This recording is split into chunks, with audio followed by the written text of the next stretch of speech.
Hello everyone, welcome to my YouTube channel Eco Fair. I hope आप सबके 11th class में अच्छे marks रहे होंगे एंड अब आप 12th क्लास में आ चुके हैं तो आपको बोर्ड का प्रेशर भी फील होगा। But don't need to worry, I am here to teach you each and every concept thoroughly. और अगर आपके कोई भी डाउट्स होते हैं या फिर आप मुझसे कनेक्ट करना चाहते हैं तो you can join my Telegram channel. I will provide the link in the description. So moving ahead, जैसा कि मैंने 11th क्लास की वीडियोस में बताया है, हम किसकी बुक्स रेफ़र करेंगे। मैक्रो इकोनॉमिक्स के लिए हम जाएंगे TR Jain and VK Ohri. So today we will be starting from this book. The first chapter is introduction part. I hope कि अगर आपने 11th क्लास में सारे कंसेप्ट अच्छे से रीड आउट करे होंगे, उनका बार बार रिविजन किया होगा, तो 12th क्लास को पढ़ना आपके लिए ज़्यादा डिफिकल्ट नहीं होने वाला है। तो as you can see, first one is meaning of macroeconomics. तो 11th क्लास की फर्स्ट चैप्टर में ही सबने ये सारे टॉपिक्स पढ़ रखे हैं कि माइक्रो इकोनॉमिक्स क्या होता है, मैक्रो इकोनॉमिक्स क्या होता है। But for your revision again I am providing you the definition of macroeconomics. तो मैक्रो इकोनॉमिक्स क्या होता है? जब भी हम किसी इकोनॉमिक प्रॉब्लम को या फिर इकोनॉमिक इश्यू को एक लार्ज लेवल पे देखते हैं, या फिर हम कह सकते हैं रीडिंग और studying the economic problems at the level of economy as a whole. तो हम यहाँ क्या देखेंगे? इकोनॉमिक प्रॉब्लम्स या फिर economic issues at the level of economy as a whole. और आप सब जानते ही हैं, क्या आप मुझे बता सकते हैं कि इसका ओरिजिन कौन से वर्ड से हुआ है? ये हुआ है ग्रीक वर्ड से, जो है मैक्रोस। मैक्रोस का मतलब क्या होता है? लार्ज। तो वही हम देख रहे हैं, लार्ज मीनिंग कि हम सारे इकोनॉमिक वेरिएबल्स को हम सारे इकोनॉमिक वेरिएबल्स को स्टडी करेंगे, या फिर जो इश्यूज हैं उनको स्टडी करेंगे at the level of economy as a whole, यानी कि हम एक नेशनल लेवल पे बात करेंगे। अब अगर हमने नेशनल लेवल की बात कर ली तो हम यहाँ कह सकते हैं कि हम कौन कौन से वेरिएबल्स रीड करेंगे। जैसे कि हमारा एम्प्लॉयमेंट हो गया, या फिर हम कह सकते हैं अनएम्प्लॉयमेंट हो गया। हमें इन्फ्लेशन का कंडीशन देखना पड़ेगा कि कैसे इसको टैकल किया जा सकता है, ज़्यादा प्राइसेस हमारी राइज ना हो सके। तो ये सारे वेरिएबल्स जहाँ हम रीड आउट करते हैं, जिस ब्रांच में रीड आउट करते हैं इकोनॉमिक्स को, उसको हम क्या कहते हैं? Macro economics. अब हमने 11th क्लास में ये भी देखा था कि मैक्रो इकोनॉमिक्स की थ्योरी को हम क्या कहते हैं? Theory of income and unemployment. क्यों? क्योंकि यहाँ हम किसके लेवल की बात कर रहे हैं? एक लार्ज लेवल ऑफ इकोनॉमी की बात कर रहे हैं। जहाँ लार्ज लेवल ऑफ इकोनॉमी आ गई तो हम इन सारे कंसेप्ट को एड्रेस करेंगे। ये कंसेप्ट किसके द्वारा दिया गया था? Given by professor J.M. Keynes. तो आई होप कि आपको मैक्रो इकोनॉमिक्स का बेसिक सारा क्लियर है कि इसकी डेफिनेशन क्या होती है, कौन से वर्ड से ओरिजिन हुआ है, ग्रीक वर्ड से हुआ है, हम इसके अंदर क्या क्या कंपोनेंट्स लेंगे और इसकी थ्योरी क्या है। तो here I can show you कि आपको ये वाला ऑरेंज बॉक्स रेफर करना होगा फॉर राइटिंग द डेफिनेशन। अगर आपकी 12th बोर्ड में डायरेक्ट क्वेश्चन आता है डिफाइन मैक्रो इकोनॉमिक्स, तो आप पहले मीनिंग समझाएंगे। मीनिंग में ये जितना भी चीज़ मैंने अभी आपको समझाई वो सारी चीज़ आएंगी। उसके बाद आता है पॉइंट आपका डेफिनेशन का। डेफिनेशन हमेशा आपको इन्वर्टेड कॉमास में रखनी है with the name of the professor, या फिर जिसने भी ऑथर ने आपको डेफिनेशन दी है उसको मेंशन करना बहुत ज़्यादा ज़रूरी है। It will enhance your marking. तो एम एच स्पेंसर ने क्या बोला है? Macroeconomics is concern with the economy as a whole और लार्ज सेगमेंट्स ऑफ इट। तो हमने मैक्रो इकोनॉमिक्स के अंदर क्या देखा था कि जितनी भी लार्ज सेक्शन के ऊपर हमें प्रॉब्लम्स है, इश्यूज एड्रेस करने हैं, वो सारे मैक्रो इकोनॉमिक्स के अंदर रीड आउट किए जाएंगे। In macroeconomics attention is focused on such problem as the level of unemployment. अभी मैंने आपको ये एड्रेस करा। उसके बाद में हमने देखा रेट ऑफ इन्फ्लेशन कि कितना इन्फ्लेशन है। उसके बाद में तो गवर्नमेंट अपना एक्शन लेगी, आरबीआई अपनी रेट्स डाउन करेगी, लो करेगी, वो उसका काम है। उसके बाद में the Nations total output and other matters of economy wide significance. तो ये जो डेफिनेशन है ये एम एच स्पेंसर के द्वारा दी गई है। कोई बात नहीं, अगर आपको किसी और की भी डेफिनेशन मेंशन करनी है, आपको उस प्रोफेसर की या उस ऑथर की याद है, तो you can mention it. Now moving further, अब हमको ये देखना है कि माइक्रो इकोनॉमिक्स और मैक्रो इकोनॉमिक्स के अंदर डिफरेंस क्या होता है। आई नो आपको ये कंसेप्ट अच्छे से क्लियर है कि दोनों के डिफरेंसेस क्या हैं, पर अगर आपसे बोर्ड में ये क्वेश्चन पूछा जाता है तो आपको इसी तरीके से एक टैबुलर फॉर्मेट में लिखना है ताकि आपकी मार्किंग इनहेंस हो सके। तो सबसे फर्स्ट बेसिस जिसके ऊपर अपन डिफरेंस सेट करते हैं वो है स्टडी ऑफ प्रॉब्लम, कि हम माइक्रो इकोनॉमिक्स में कौन सी स्टडी करेंगे प्रॉब्लम की और मैक्रो इकोनॉमिक्स में कौन सी करेंगे। तो माइक्रो इकोनॉमिक्स में वो सारे प्रॉब्लम्स स्टडी किए जाते हैं जो रिलेटेड होते हैं अपनी स्कैरसिटी एंड चॉइस से।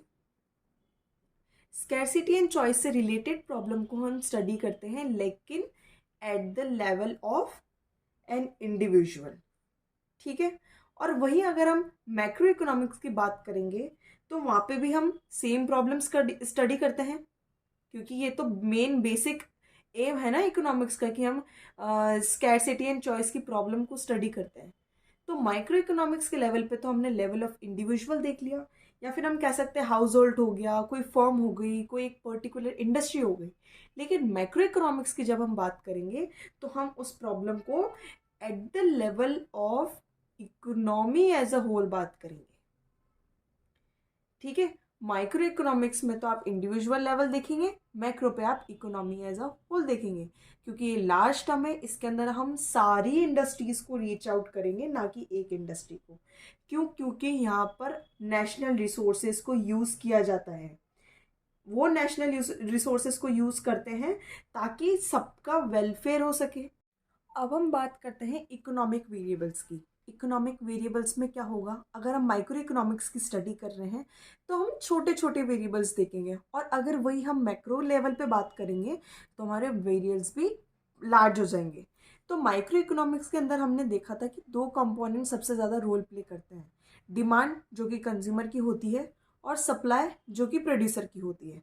तो हमारे यहाँ पे वेरिएबल्स क्या बन गए, consumers demand and producers supply.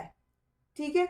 और अगर हम यहाँ पे मैक्रो इकोनॉमिक लेवल की बात करते हैं तो हमारे जो वेरिएबल्स हैं वो एग्रीगेट होने लग जाते हैं। क्यों? क्योंकि हमें जितनी भी डिमांड एंड सर्विसेज है पूरे इकोनॉमी के अंदर, वो हमें इकोनॉमी के लेवल पे एक लार्ज लेवल पे स्टडी करनी है, तो हमें एक एग्रीगेट निकालना पड़ता है फॉर द ईजियर डेटा। ठीक है। तो हम यहाँ पे क्या देखेंगे, aggregate demand and aggregate supply. यहाँ पे तो हमारे individual consumer individual producer demand थी, यहाँ हमने क्या ले लिया, एग्रीगेट डिमांड और एग्रीगेट सप्लाई, क्योंकि numerous N number of demand and supply आती है at the level of country as a whole. Third हम बात करते हैं कि इकोनॉमिक एजेंट्स कौन होते हैं। इकोनॉमिक एजेंट्स वो होते हैं, एक ऐसा इंडिविजुअल या फिर एक ऐसा इंस्टीट्यूशन होता है जो इकोनॉमी से रिलेटेड सारे डिसीजन लेंगे। भले आपको खरीदना है, आपको बेचना है, जितनी भी मार्केट की नॉलेज है इन इकोनॉमिक एजेंट्स के पास रहती है। अगर हम माइक्रो इकोनॉमिक्स की बात करते हैं तो यहाँ पे सबसे ज़्यादा फोकस किसके ऊपर रहता है कि अपना जो पर्सनल मोटिव है वो सेटिस्फाई हो जाना चाहिए या फिर वो मैक्सिमाइज हो जाना चाहिए। मतलब कि कंज्यूमर लेवल पे कंज्यूमर सेटिस्फेक्शन आ जाना चाहिए और प्रोड्यूसर लेवल पे प्रोड्यूसर का सेटिस्फेक्शन आना चाहिए कि उसकी सेल्स ज़्यादा हो जाए। तो हम माइक्रो लेवल पे देखते हैं कि economic decision at the most खुद इंडिविजुअल ही लेते हैं, क्योंकि यहाँ लार्ज इकोनॉमी नहीं है, कंज्यूमर एक इंडिविजुअल है, प्रोड्यूसर एक इंडिविजुअल है, तो वो खुद अपने आप में एक इकोनॉमिक एजेंट रहता है। लेकिन अगर हम मैक्रो इकोनॉमिक लेवल की बात करेंगे तो यहाँ पर हमेशा कुछ इंस्टीट्यूशनल इकोनॉमिक यूनिट्स सेटअप रहती है, जो आपकी एक एडवाइजरी कमेटी भी कह सकते हैं, कुछ एडवाइजरी इंस्टीट्यूशंस रहते हैं। फॉर एग्जांपल आप ट्रेडिंग करना चाहते हैं, तो ट्रेडिंग करते हैं तो आप ऑब्वियसली ब्रोकर को बीच में मतलब ब्रोकर से बीच में आप कांटेक्ट करते हैं।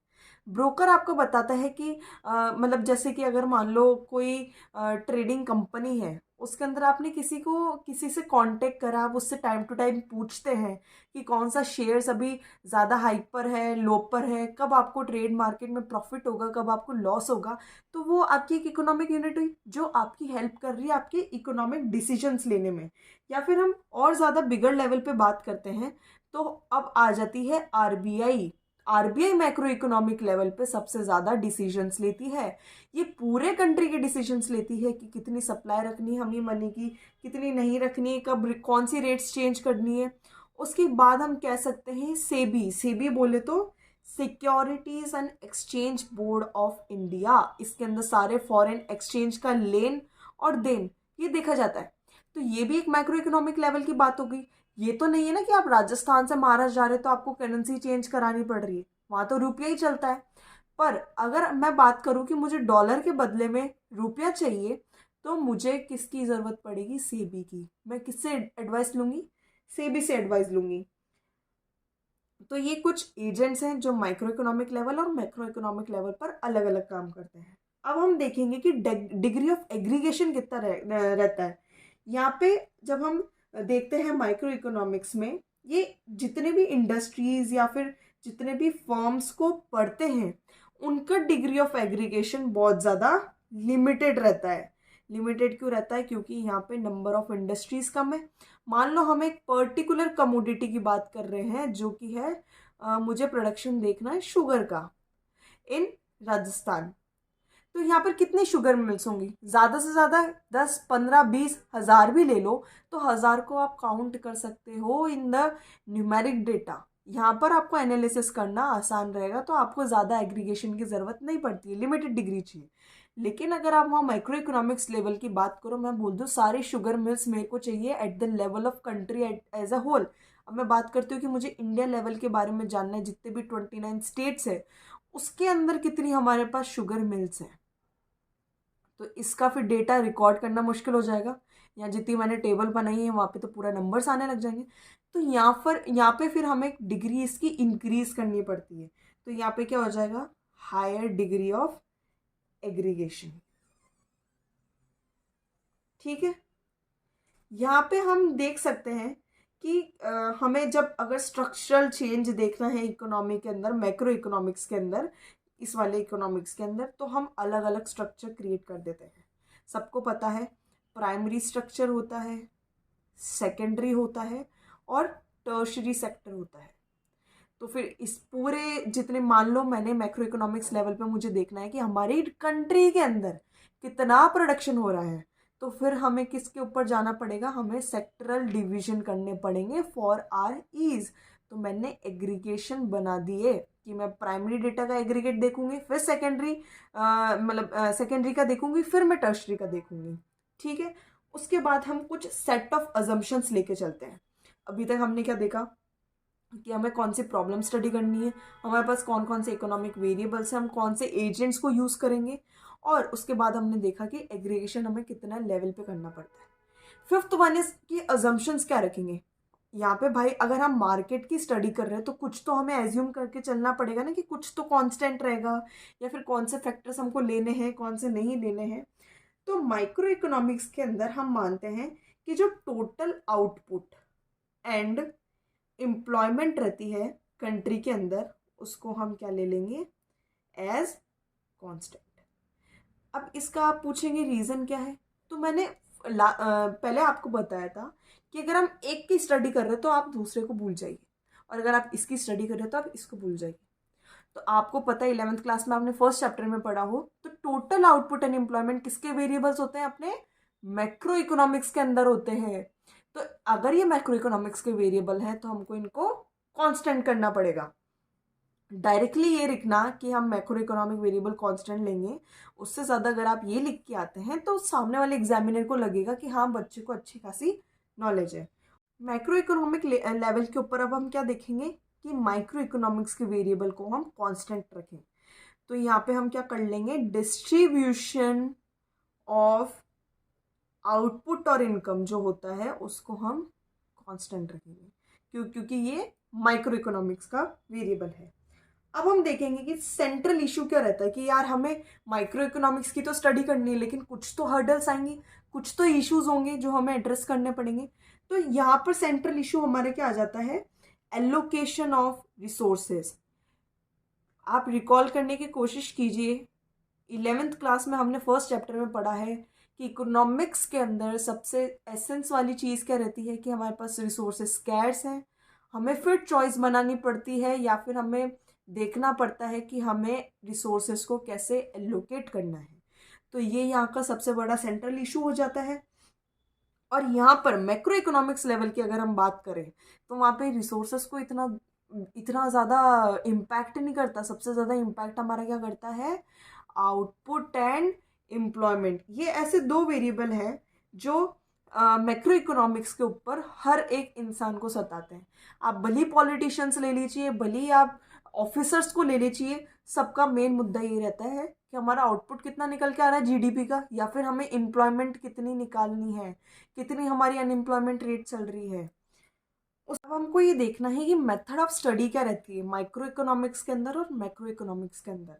तो जो माइक्रो इकोनॉमिक्स है, हम वहाँ पर यूज़ करते हैं एक कंसेप्ट पार्शियल इक्विलिब्रियम का, और मैक्रो इकोनॉमिक्स में हम यूज़ करते हैं कंसेप्ट जनरल इक्विलिब्रियम का।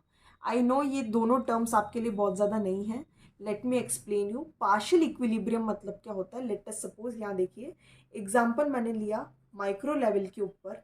तो अगर मैं इक्विलिब्रियम देखना चाहती हूँ, इक्विलिब्रियम स्टूडेंट्स का अराइज होता है जब हमारा डिमांड कर्व और हमारा सप्लाई कर्व जिस जगह पे इंटरसेक्ट करता है, यानी कि डिमांड इक्वल्स टू जब हमारी सप्लाई हो जाए, वो पॉइंट हमारा कहलाता है इक्विलिब्रियम। तो जब हम इक्विलिब्रियम कंडीशन देखना चाहते हैं तो हम ये एज्यूम करेंगे कि हमारे एक मार्केट के अंदर अगर हम मान लो, लेट अस सपोज कि हम कमोडिटी मार्केट को पढ़ रहे हैं, तो हम ये मानेंगे कि हमारे जो बाकी के दो मार्केट होते हैं, कैपिटल मार्केट और लेबर मार्केट, इन सब के अंदर जो चेंजेस हैं वो नहीं आएंगे। यहाँ पर जो हम इक्विलिब्रियम देख रहे हैं उसके पर्सपेक्टिव के अकॉर्डिंग कमोडिटी मार्केट में जो इक्विलिब्रियम है उसके अजम्पशन हम ये रखते हैं कि दूसरे मार्केट के अंदर कोई भी चेंजेस नहीं रहेंगे। और जब हम जनरल इक्विलिब्रियम की बात करते हैं तो जनरल इक्विलिब्रियम मैक्रो इकोनॉमिक्स का एक ऐसा कंसेप्ट है जिसके अंदर हम ये मान के चलते हैं कि सारे मार्केट के अंदर साइमल्टेनियस इक्विलिब्रियम है। अगर मान लो मैं कमोडिटी मार्केट की बात करूँ, यहाँ इक्विलिब्रियम है, तो मैं बोलूँगी लेबर मार्केट में भी इक्विलिब्रियम है, फिर कैपिटल मार्केट में भी इक्विलिब्रियम है। ऐसा हमें क्यों करना पड़ता है? क्योंकि मैक्रो इकोनॉमिक्स है, इसमें इतने ज़्यादा वेरिएबल्स चेंज होने लग जाते हैं कि आप फिर एनालाइज नहीं कर पाएंगे मार्केट का। तो बेसिक हमारे पास क्या कंक्लूजन निकल के आता है कि जो माइक्रो इकोनॉमिक्स है उसमें अगर हम एक मार्केट को पढ़ रहे हैं तो हम ये मान लेते हैं कि बाकी दो मार्केट में कोई चेंजेस नहीं आएंगे। जबकि अगर हम मैक्रो इकोनॉमिक्स की बात करते हैं तो हम ये अज्यूम करके चलते हैं कि सारे अगर हम एक मार्केट पढ़ रहे हैं तो सारे मार्केट को हम इक्विलिब्रियम कंडीशन पर रख देते हैं। उसके बाद आता है माइक्रो मैक्रो पैराडॉक्स। मतलब कि एक स्टेटमेंट है, what is logical at micro level may not be logical at macro level। एक सीधे एग्जाम्पल के मतलब से समझिए, मैं हूँ माइक्रो इकोनॉमिक्स, आप हैं मैक्रो इकोनॉमिक्स। मेरे पर्सपेक्टिव से कुछ चीज़ें होंगी जो मेरे लिए लॉजिकल हैं, पर आप कहेंगे कि नहीं मेरे लिए लॉजिकल नहीं है। और आपके अकॉर्डिंग जो चीज़ें लॉजिकल है हो सकता है कि वो मेरे लिए लॉजिकल ना हो। सेम अप्लाई करता है मार्केट में भी, क्योंकि मार्केट कहीं ना कहीं ह्यूमन बीइंग ही तो चला रहे हैं, कंज्यूमर है, प्रोड्यूसर हैं। तो अब हमें देखना पड़ेगा कि माइक्रो मैक्रो पैराडॉक्स क्या होता है। पैराडॉक्स मतलब वो चीज़ होती है जहाँ पे कुछ चीज़ आके अटक जाए, जहाँ पे एक कन्फ्लिक्ट पैदा हो जाए कि यार आपने तो ये कह दिया पर हमारे लिए ये सच नहीं है, आपने ये कहा तो हम ये फॉलो नहीं करेंगे। तो जैसे एग्जाम्पल ले लो, if an individual saves more he adds to his future prosperity. मान लो अपन हर आप किसी के भी मुंह से सुनेंगे तो सब बोलते हैं सेविंग्स इंक्रीज करो, सेविंग्स इंक्रीज करो, ताकि आपकी प्रॉस्पेरिटी यानी कि आपका जो वेल्थ है वो अच्छा हो सके, ताकि आगे फ्यूचर में कभी आपको इकोनॉमिक क्राइसिस या इकोनॉमिक कंडीशंस, नेगेटिव कंडीशन से फेस आउट ना करना पड़े। चलो ये मैंने बोल दिया आपको ये लाइन, पर क्या मैक्रो इकोनॉमिक्स इस चीज़ को मानेगा? बिल्कुल भी नहीं मानेगा। क्यों? क्योंकि अगर हर एक इंसान, मान लो लेट अस सपोज अपनी इकोनॉमी में 20 करोड़ लोग हो जाएं कभी, ठीक है, 20 करोड़ लोग ही अगर सारी सेविंग्स करने लग जाएं तो क्या हमारे इकोनॉमी में कभी पैसा आ पाएगा? एक पैसा एक सर्कुलेशन में हो रहता है। यहाँ मान लो प्रोड्यूसर है या कंज्यूमर है, कंज्यूमर अपने पास पैसा दबा के रखे दबा के रखे दबा के रखे, तो ये पैसा यहाँ तक किससे आएगा? प्रोड्यूसर के पास पैसा नहीं आएगा तो प्रोडक्शन कैसे करेगा? प्रोडक्शन इंक्रीज नहीं होगी तो मार्केट सर्कुलेशन में कैसे आएगा? तो इसीलिए तो कहते हैं कि अगर हम एक जना सेविंग कर रहा है और उसी के बदले में सारे 20 करोड़ सेविंग करने लग जाए तो इकोनॉमी कैसे रन करेगी? अगर सबने पैसा रोक लिया, यानी कि हम कह सकते हैं कि ये डिमांड कम कर देंगे। पैसा रोका मतलब वही ना कि आप परचेज करने नहीं जाएंगे। तो आपने डिमांड कम कर दी, डिमांड कम कर दी तो गुड्स एंड सर्विसेज सारे पाइल आउट होते जाएंगे, मतलब कि उनका स्टॉक क्लियर नहीं हो पाएगा, दुकान में सामान वैसा का वैसे ही रहेगा। इसके साथ साथ और क्या कॉन्सिक्वेंसेज होंगे? हमारी इन्वेस्टमेंट भी गिर जाएगी। भाई लोग पैसा ही नहीं लगाएंगे मार्केट के अंदर, तो इन्वेस्टमेंट कहाँ से लोगे आप? वहां पे हमारी इन्वेस्टमेंट गिर जाएगी। इन्वेस्टमेंट गिरी, डिमांड गिरी, तो भाई प्रोड्यूसर तो अपनी नौकरियां निकाल देंगे ना, जो उसने कारीगर रख रखे हैं दुकान में, जो खेतों पे कारीगर है। अगर आप मान लें किसी फैक्ट्री मिल की बात है, मैं तो बोलूँ मैं खर्चा ही नहीं करना चाहती, सब लोग बोल दे उस गाँव के हम तो नहीं खरीद रहे तुमसे माल, तो वो उसके कारीगर को क्यों रखेगा? कि भाई मैं तेरे को सैलरी कैसे दूं? तो उसके बाद 10 वर्कर काम करते तो उसने 5 को हटा दिया, ये क्या हो गए? अनएम्प्लॉयड हो गए। तो हमारी अनएम्प्लॉयमेंट रेट इंक्रीज हो जाएगी और हमारी पॉवर्टी भी इंक्रीज हो जाएगी। तो सीधा सट कहने का मतलब ये है कि एक जगह जो हम बात कर रहे हैं जरूरी नहीं है कि वो दूसरी जगह भी इम्प्लाई करे। अगर हम यहाँ कह रहे हैं कि सेविंग हमारे लिए बेनिफिशियल है क्योंकि हम यहाँ इंडिविजुअल की बात कर रहे हैं, तो ज़रूरी नहीं है कि यहाँ पे भी ये बेनिफिशियल हो, क्योंकि यहाँ पे हमें पूरे लोगों के बारे में देखना है। मार्केट कैसे चलेगा, मार्केट में मनी फ्लो कितना रहेगा, कैसे रहेगा। तो बेसिकली ये सारा आपका था कि मैक्रो इकोनॉमिक्स क्या होता है, उसके बाद में इसके डिफरेंसेस क्या हैं। आज की वीडियो के लिए बस इतना ही। इस चैप्टर का आगे का पार्ट देखने के लिए आप मेरे चैनल पे सब्सक्राइब करिए, लाइक करिए, शेयर करिए ज़्यादा से ज़्यादा, ताकि और लोगों को भी पता चल पाए। अगर आपको कुछ भी कमी महसूस होती है तो you can share me freely. और अगर आप चाहते हैं कि आप मेरे से कांटेक्ट बना के रखना चाहते हैं कि आपको कोई डाउट्स हैं, तो you can join my Telegram channel. I will share the link below in the description. Thank you.